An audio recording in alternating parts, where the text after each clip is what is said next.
@Julio Sánchez Cristo Oficial. Y Premio Nobel de Paz Juan Manuel Santos nos atiende a esta hora, tal vez una de las voces más autorizadas para hablar de las coyunturas de conflicto que está viviendo Colombia hoy.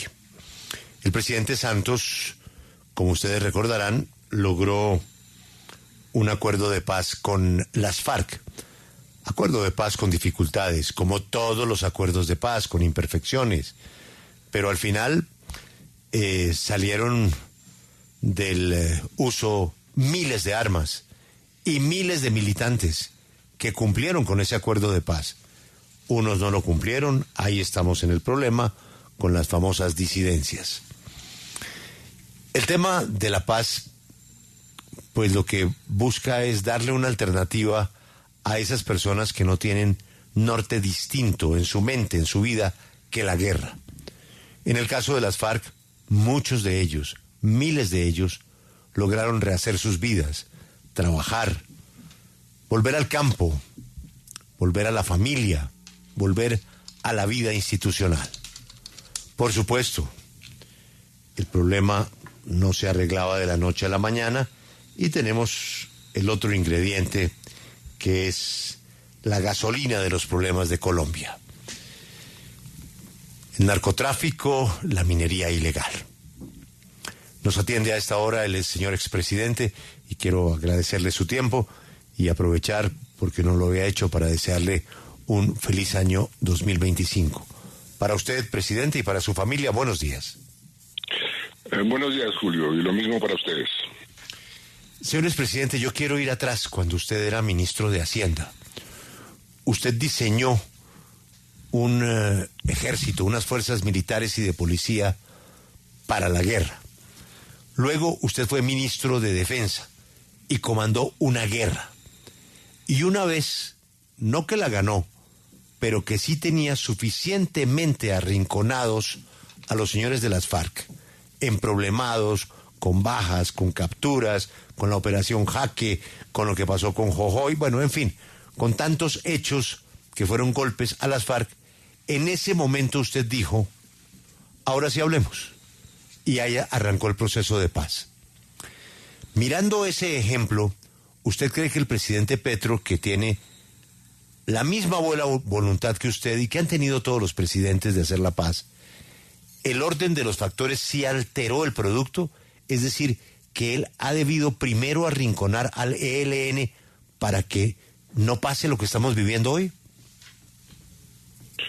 Pues mire, Julio, desde el comienzo de la llamada paz total, se le dijo al presidente y a su gobierno, esto tiene que ser bien planeado, esto no se puede improvisar. Uno no puede de la noche a la mañana sentarse con 14 grupos en ese momento a negociar y al mismo tiempo desmantelar la infraestructura que existía para negociar procesos de paz en la presidencia de la República. Esto tiene que hacerse con rigor y método. Esas fueron las dos palabras que se utilizó en el momento.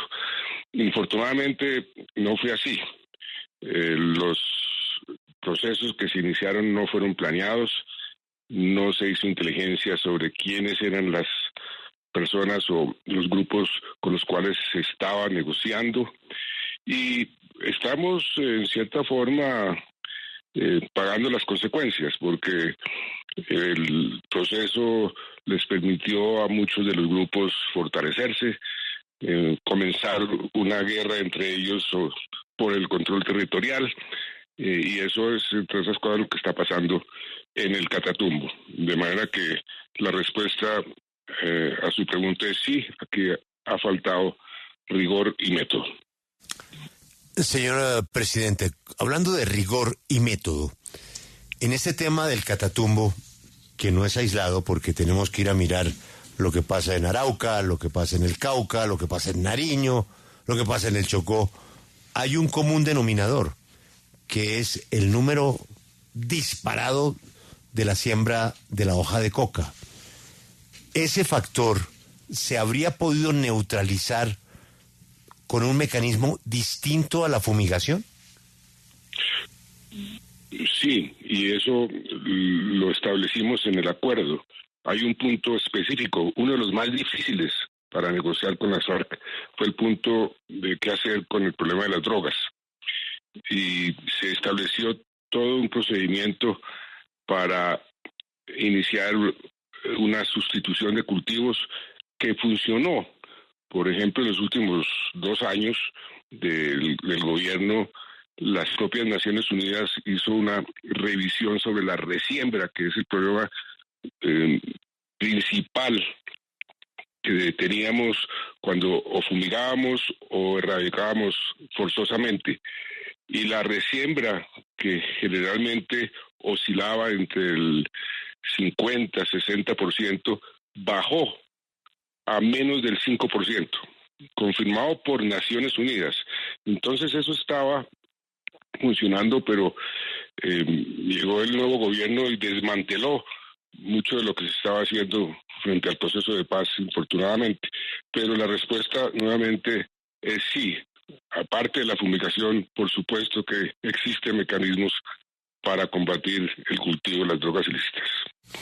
Yo insisto, y seguramente ya me van a caer rayos y centellas, que los presidentes colombianos actúan de buena fe buscando la paz.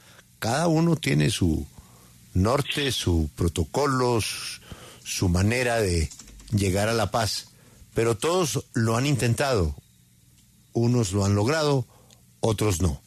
Un producto como el que vivimos hoy en la presidencia de la República es el resultado de un proceso de paz. Hoy el presidente de la República es producto de la paz con el M-19. Pero en ese camino, a usted durante 8 años le tocaron situaciones desesperadas, muy, muy difíciles. Pero usted no acudió a la conmoción interior y a la conmoción económica. ¿Por qué o en qué momento usted llegó a pensar, que no lo hizo, en echarle mano a ese recurso para organizar la situación difícil que se le presentaba en ese momento en alguna parte del proceso? Pues mire, esa figura de la conmoción interior o la emergencia económica se estableció para confrontar hechos sobrevinientes, y ninguno de los hechos que estamos sufriendo son sobrevinientes. En el caso del Catatumbo, esa es la historia de una tragedia anunciada. La propia negociadora con el ELN desde el año pasado venía advirtiendo lo que iba a suceder.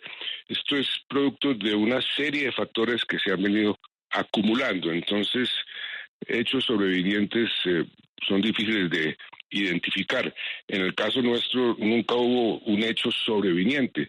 Sabíamos que íbamos a confrontar situaciones difíciles, las enfrentamos, pero sin necesidad de acudir a este tipo de figuras excepcionales. Las conmociones o la conmoción interior es darle facultades al presidente para legislar, porque no tiene las leyes suficientes para resolver los problemas. En el caso nuestro, y creo que en este caso tampoco existe esa justificación. Pero señores presidentes Santos, hay un cóctel único en esta ocasión. Se han reunido hechos muy graves simultáneamente, no solamente de orden público, sino también de orden económico, de orden geopolítico, ¿no? Estamos en un lío ahí pendiente con Venezuela difícil, estamos con la caja en rojo y estamos con el orden público enredado. En el tema de Catatumbo estamos allá y llega un punto en que no se puede entrar más y llega otro punto en que no se puede fumigar, no se puede bombardear porque hay una cantidad de civiles y llega otro punto en que no se identifica quién es quién porque los del ELN duermen en casas y se presentan como civiles. Es una situación desesperada que tiene en este momento 20.000 desplazados. ¿Qué otro camino tenía el presidente Petro de manejar esta situación? Esto no es nuevo, Julio. Esto viene acumulándose desde hace mucho tiempo, inclusive desde antes del gobierno Petro. El Catatumbo siempre ha sido una zona muy complicada y este hecho, lo que estamos viviendo, lo que estamos sufriendo, es, como usted bien lo dice, una acumulación de diferentes factores. Por un lado, la falta de una política clara de seguridad, no solamente frente al Catatumbo, sino frente al país en general. En segundo lugar, la forma como se ha adelantado la paz total, permitirle a los grupos negociar con armas y decretar ceses al fuego sin que las Fuerzas Armadas sepan bien cómo tienen que actuar, pues eso ha generado una situación complicada. En tercer lugar, la falta de implementación del acuerdo de paz, que tenía previsto precisamente este tipo de situaciones.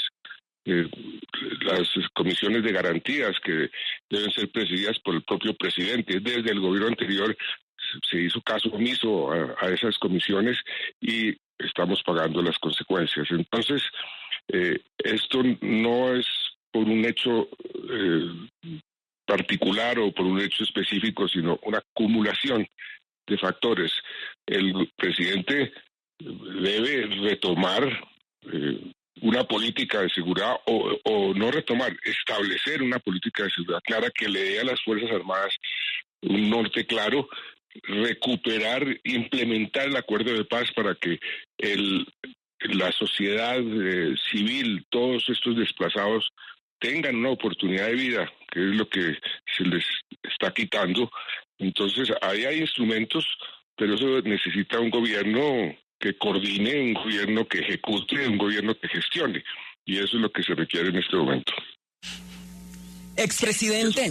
Y eso se lo van a decir mañana a Colombia en el seno del Consejo de Seguridad Nacional. Mañana Colombia pasa al tablero, por así decirlo, y por primera vez yo creo que hay una unanimidad en el Consejo de Seguridad, que ha sido tal vez la institución que más ha apoyado el proceso de paz. Desde hace 8 años, desde que se creó el Consejo de Seguridad después de la Segunda Guerra Mundial, no ha habido un evento sobre el cual el Consejo haya aprobado más resoluciones unánimes de apoyo que el proceso de paz con las FARC en Colombia. Y han sido unos miembros del Consejo comprometidos con el proceso, pero mañana el canciller se va a afrontar a un Consejo ya hostil, o por lo menos no hostil. Sí le van a reclamar mucho por qué no ha implementado el proceso de paz, le van a criticar mucho la paz total, le van a exigir que tomen medidas, entre otras cosas, para evitar lo que estamos viendo en el Catatumbo, porque le van a decir que parte de la causa de lo que está sucediendo en el Catatumbo, que es un desastre humanitario, se debe a la falta de implementación del proceso de paz. Mañana se lo van a decir. Juan Esteban, oiga esta primicia. ¿Mañana eso a qué horas es en Nueva York, Juan Esteban? Entiendo que sobre las 11 de la mañana, Julio. Estoy aquí revisando la programación, pero ya tenemos el dato más confirmado. Entiendo que es a las 11 de la mañana, Julio. Bueno, pues ahí tiene la primicia. Nos van a jalar las orejas y duro. Y desde ya, Julio, el canciller ayer, de hecho, hacía desde allá, desde Naciones Unidas, una fuerte advertencia sobre el tema con el ELN, expresidente. Pero yo quiero volver con usted, precisamente, continuar con este tema de paz. Y es que usted al principio le mencionaba, Julio, esos 14 grupos a los que el presidente Gustavo Petro le abrió la puerta para este diálogo de paz. ¿En algún momento usted cree alguno de estos grupos tuvo la intención real de alcanzar o concretar algo de paz en Colombia? Pues es difícil decirlo, porque se sentaron sin tener claro cuáles eran los objetivos de esas conversaciones. Con unos grupos le dieron estatus políticos, otros grupos no tenían ese estatus político, pero nunca se aclaró realmente cuáles eran los objetivos. Y cuando uno no establece unos objetivos en una negociación, pues no llega a buen fin. Y eso se lo dijimos en su momento al comisionado Danilo Rueda. Le dijo, mire, usted no puede sentarse simplemente a ver qué pasa, porque los grupos van a aprovechar esa situación para su beneficio, como lo han hecho en todas las circunstancias. De manera que yo no sé si algunos tenían la intención o no, porque nunca se les midió el aceite realmente. Y en esa nueva coyuntura, usted que lo intentó con el ELN y de pronto no se dio, ¿cómo ve el papel y la nueva realidad de Nicolás Maduro y Donald Trump frente a todo esto que está ocurriendo en el país? Pues mire, yo no quiero meterme ahorita a hablar sobre Trump y Maduro, porque yo soy presidente de un grupo que se llama los Elders.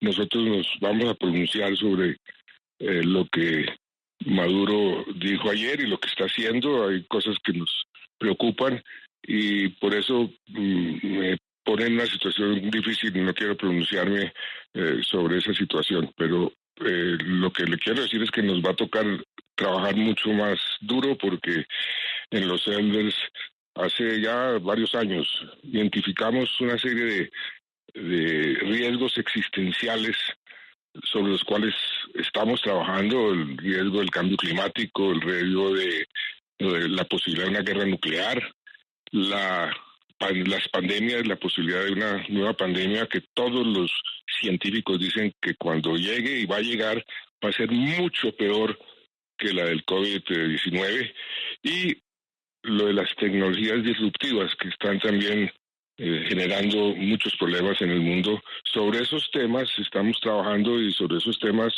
el presidente Trump se ha venido pronunciando, y por eso nos va a tocar trabajar el doble.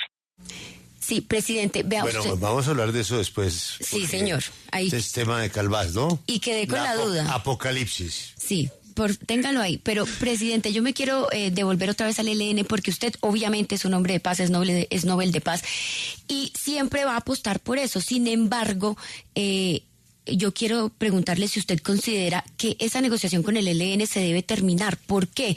Porque le hemos dado muchas oportunidades, y pasa algo muy diferente a lo que pasó con las FARC, y es que se negoció mientras ellos estaban secuestrando, se les dio un fondo y ellos seguían atentando contra la población civil, se les pidió contundentes actos de paz y no los hicieron, y en este momento estamos en esta situación, pero el proceso no se acaba. ¿Usted cree que ya se debe terminar? Pues mire, hacer la paz es mucho más difícil que hacer la guerra. Hacer la guerra es relativamente fácil.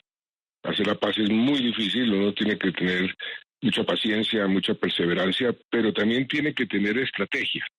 Y algo que ha faltado es que en cualquier proceso de paz como los que se están negociando, se necesita, lo que muchos han dicho, garrote y zanahoria. No solamente con la zanahoria se llega a los objetivos, y aquí lo que ha faltado es garrote. Ha faltado una política de seguridad efectiva que ponga a esos grupos a pensar si vale la pena o no negociar. Entonces, poderle responder que si uno tiene que romper o no, por lo general uno no rompe porque tiene una crisis, pero sí tiene que exigirle al interlocutor un mínimo de condiciones y un mínimo de comportamiento para continuar unas negociaciones. Expresidente Santos, yo quiero recoger un pedacito nomás de la pregunta que le hizo mi compañero Juan Diego, para que veamos uno de los socios de esta paz que, bueno, con quien usted también trabajó en la búsqueda de la paz con FARC, y es Venezuela.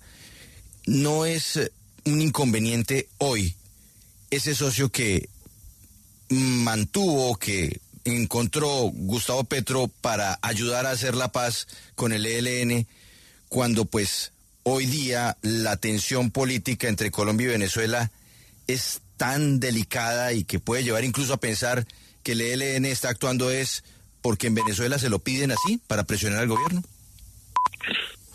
Pues ese es un tema que tienen que definir con Venezuela. En el caso nuestro, recuérdense que yo tenía una relación muy complicada con Chávez, y la compuse para que ayudara en el proceso de paz, y ayudó mucho.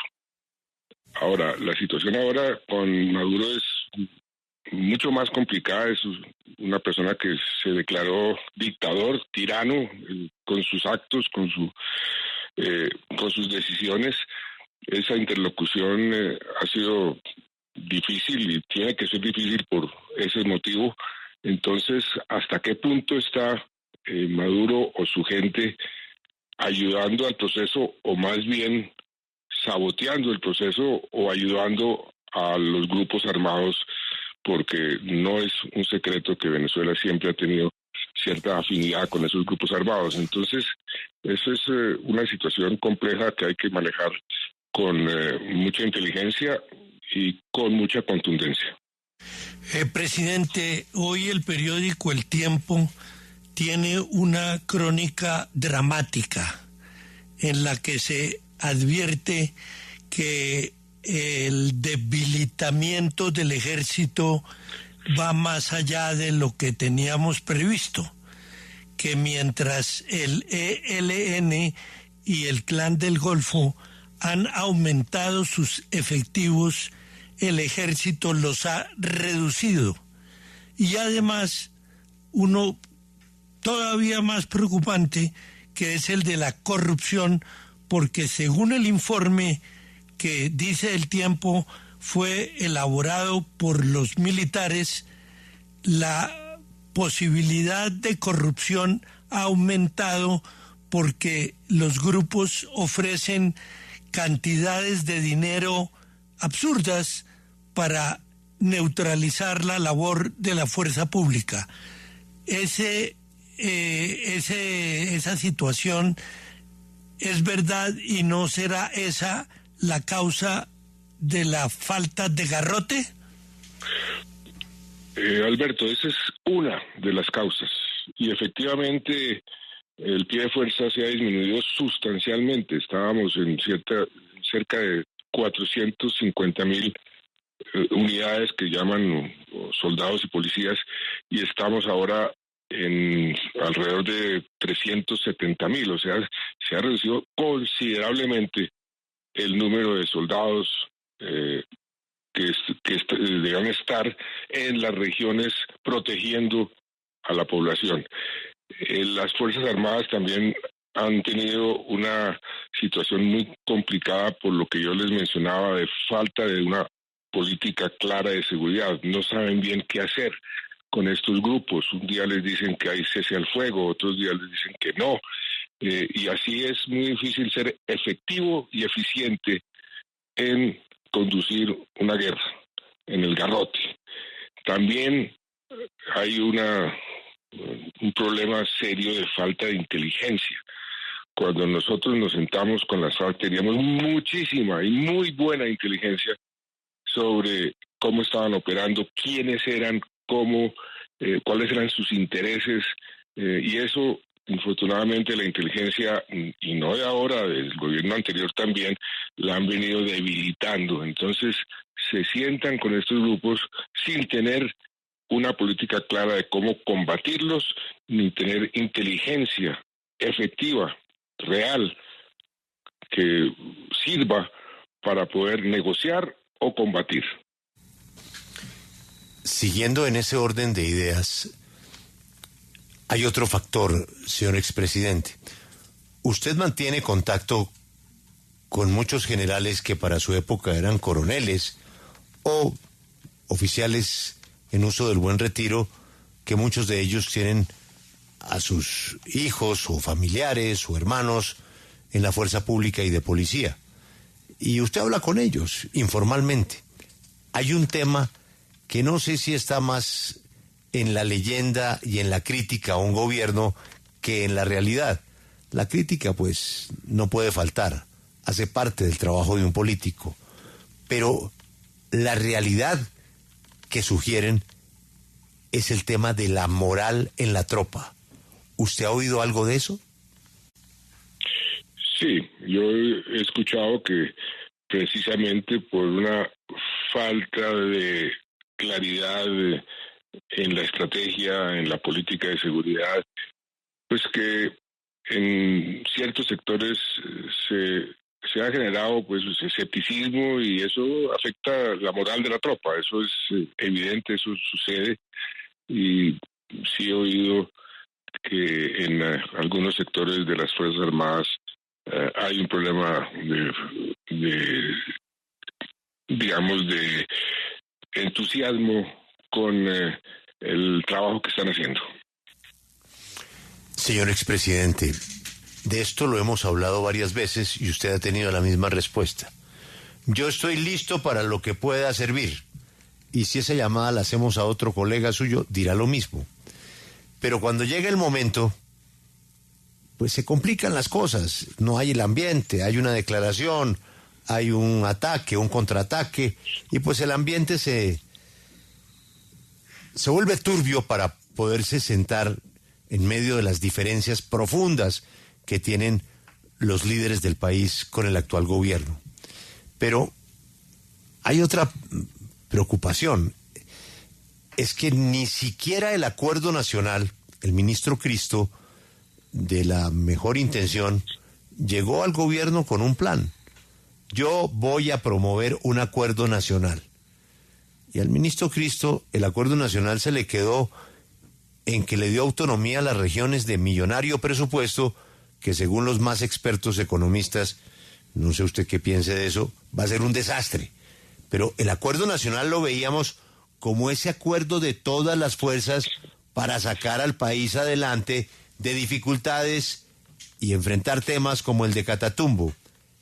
Eso sigue siendo un escenario muy hipotético en donde todo el mundo dice, sí, a la orden, cuando me citen yo voy, pero al final no pasa nada. Pues mire, Julio, lo ideal es que el país sea capaz de generar esos acuerdos. La polarización lo que hace es volver inefectivas las democracias. Cuando hay polarización, las democracias dejan de funcionar.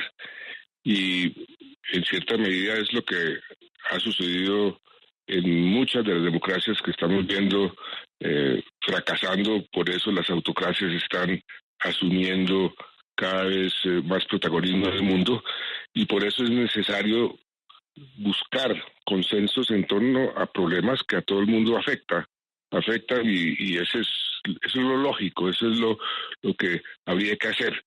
De manera que yo sí pienso que no puede uno dejar de buscar acuerdos entre todos los colombianos sobre problemas que nos afectan a todos los colombianos. Expresidente, este fin de semana hubo varias situaciones que llevan a concluir o nos llevan a pensar a muchos colombianos que en el país hay zonas vedadas. Pasó lo del Catatumbo, pero además está lo de Calamar en Guaviare. Desde ya se está advirtiendo de una violencia que incrementaría también en el departamento del Chocó, lo que está pasando en Antioquia. El plateado.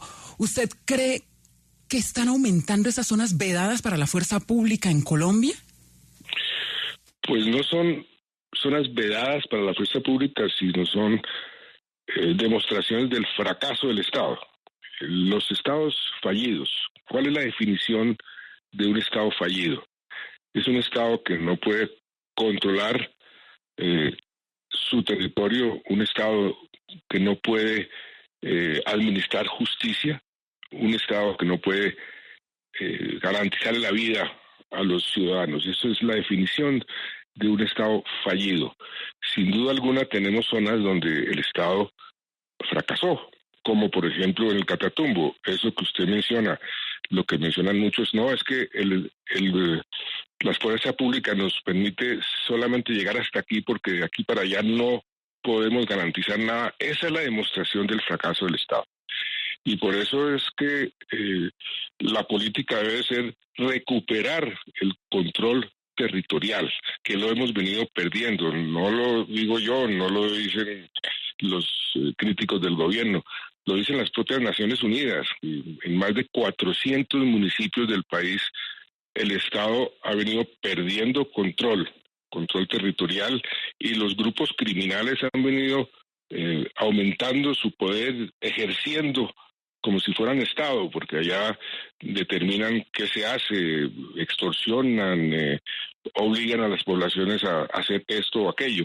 Eso es una demostración del fracaso del Estado, en algunas zonas del país y hay que concentrarse en recuperar ese control territorial, que es lo mínimo que debe hacer un Estado. Seguramente, como usted dijo, desde los elders habrá pronunciamientos sobre las 14 propuestas que lanzó ayer el nuevo presidente de los Estados Unidos, en donde inclusive advirtió que se va del acuerdo climático, que se va de la Organización Mundial de la Salud. Extraoficialmente se ha dicho que se va a ir de todas las organizaciones a las que pertenece Estados Unidos, que según él no sirven para nada. Pero en el tema del cambio climático, pues hay una tremenda preocupación. Fíjese usted lo que pasó y sigue pasando. Se acaba de encender otra alarma en California.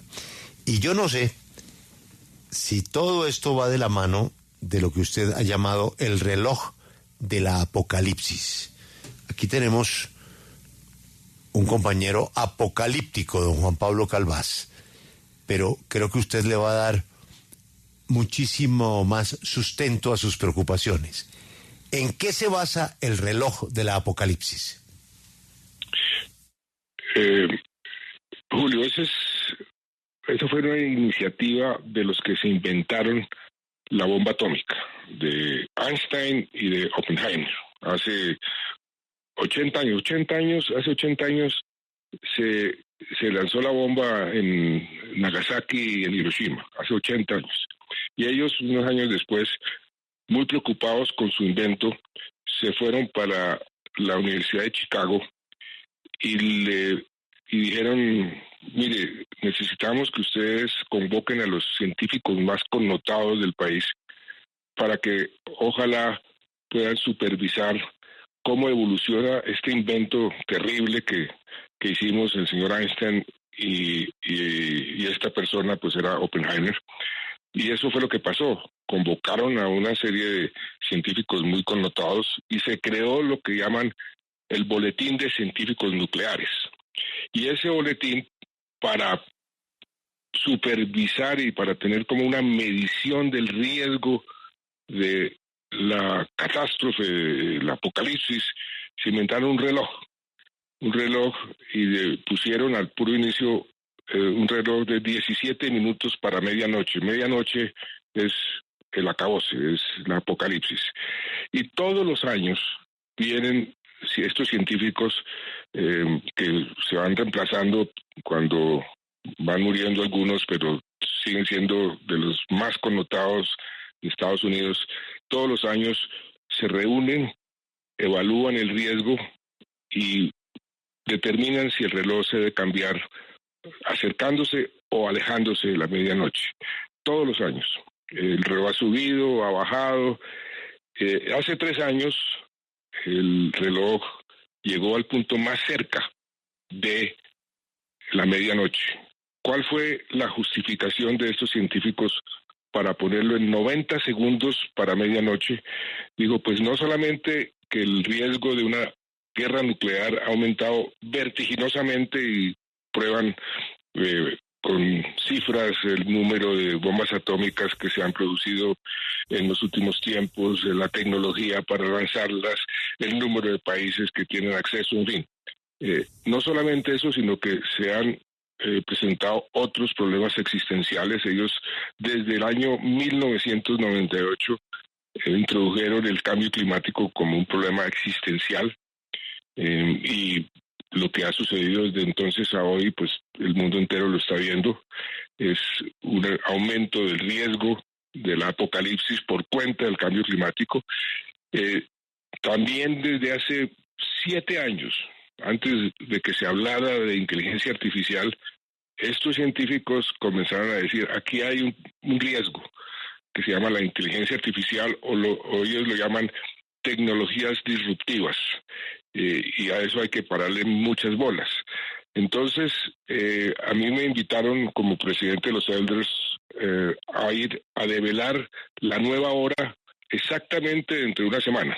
El 28 de enero en Washington se va a develar la nueva hora, si van a cambiar o no el segundero y cuántos cuántos segundos lo van a cambiar. Hay una gran expectativa sobre eso por lo que ha sucedido en los últimos tiempos. El riesgo de una guerra nuclear en el último año pues se ha aumentado por mil razones. El cambio climático, nunca hemos tenido una temperatura como la que tuvimos el año pasado, fue el año más caliente de la historia y eso se ha venido acumulando. En fin, hay una serie de factores, entonces vamos a ver estos científicos qué van a decidir y pues yo voy a tener no sé si el honor o el trabajo de develar esa nueva hora exactamente dentro de una semana y es lo que llaman el Doomsday Clock. Bueno, pero usted ya nos dio la chiva de que mañana nos va a ir Picho en Naciones Unidas. Denos la hora de una vez para comenzar a chupar o a celebrar. ¿O qué? No, pues la verdad que es que eso sí lo mantienen los científicos en total secreto, pues es parte de la expectativa y es producto de una serie de análisis que hacen muy serios. Dentro de una semana hablamos. Expresidente, pero mire, usted ya nos mencionó entonces los tres elementos, digamos, principales de ese análisis. Una situación de guerra nuclear, el cambio climático, la inteligencia artificial. ¿Hasta dónde, no sé si para los científicos, pero por lo menos para usted, como observador del planeta, también el ascenso de los super, hiper, mega ricos al poder, como lo estamos viendo en un país, que usted sabe muy bien a cuál me refiero, puede sumarle segundos o microsegundos a ese reloj? Pues mire, yo voy a referirme a un artículo muy interesante que escribió el hijo de Oppenheimer diciendo, mire, mi padre cuando se inventó este reloj decía algo que ojalá hoy el mundo pueda digerir y pueda interpretar y pueda actuar. Cualquier tecnología puede ser utilizada en forma malévola o en forma benéfica. Y ojalá la tecnología nuclear se hubiese desarrollado y se hubiese utilizado solamente para razones positivas, para razones que beneficien a la humanidad. Lo mismo sucede con la inteligencia artificial. En este momento no tenemos claro la inteligencia artificial si nos va a salvar de muchos de los problemas o va a agravar muchos de los problemas. Todavía hay mucha incertidumbre. El hecho de que la controle un grupo muy reducido de personas que solamente piensan en el lucro, pues nos da cierta preocupación. Y por eso el llamado que se ha hecho en el mundo entero es a tratar de regular la inteligencia artificial y por eso hay una cierta preocupación con lo que pasó o lo que ha pasado en Estados Unidos y con los anuncios de Trump y con la influencia del señor Musk en el gobierno de Trump, porque eso va a contrapelo de la necesidad o por lo menos de el anhelo de mucha gente de decir regulemos esto antes de que esto se nos salga de las manos. Los propios científicos pertenecientes a este grupo de los científicos nucleares, al boletín, han dicho, por ejemplo, la inteligencia artificial es tan atractiva que hay una tendencia o por lo menos hay un estímulo a que ciertos países que tienen la bomba atómica la utilicen para que les informen cuándo habría que lanzar la bomba. Pero lo que no se dan cuenta, y ese es uno de los riesgos, es que la inteligencia artificial puede equivocarse. Y por eso uno nunca puede prescindir del elemento humano en cierto tipo de decisiones. Pero la tendencia es a tratar de hacer a un lado el elemento humano y darle a la inteligencia artificial más y más poder. Eso es lo que dicen estos científicos y tiene mucha lógica y por eso el riesgo está aumentando. Entonces, Juan Diego, ¿qué hacemos? Alberto, chupar. No sé, ¿sí? Empezar a chupar. Alberto, nos está asustando el premio Nobel, ¿no? ¿Qué tal que salga con que los segundos se acercan ya al... Sí, yo creo que se acercan porque es que la decisión del presidente Trump de desconocer los elementos clarísimos del cambio climático acelerarán